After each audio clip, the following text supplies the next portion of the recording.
Hi అండి, welcome back to our channel. చూడండి, సింపుల్గా పైన పఫ్ వచ్చి కింది చిన్ని చిన్ని సమోసాలు అయితే ఇచ్చాను.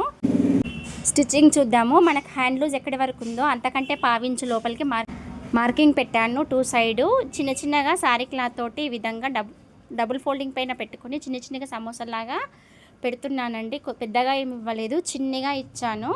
ఇవి హ్యాండ్ లోపల వైపున సమోసా షేప్ వచ్చేలా పెట్టుకొని సమానంగా వచ్చేలా స్టిచ్ అయితే వేసుకోవాలి.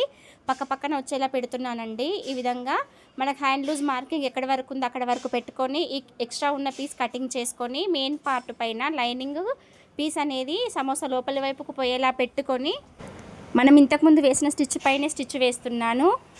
స్టిచ్ వేసిన తర్వాత లైనింగ్ పీస్ తిప్పుకొని పైనుండి స్టిచ్ వేసుకొని ఎక్స్ట్రా పీస్ కటింగ్ చేసుకొని మనం పఫ్ కోసం కచ్చకాలు అయితే పెట్టాం కదా, ఆ చోట ఫ్రిల్స్ పెట్టుకొని ఫ్రంట్ పార్ట్ సైడ్ లోతులు తీసుకొని జాయింట్ చేసుకుంటే డిజైన్ వస్తుంది.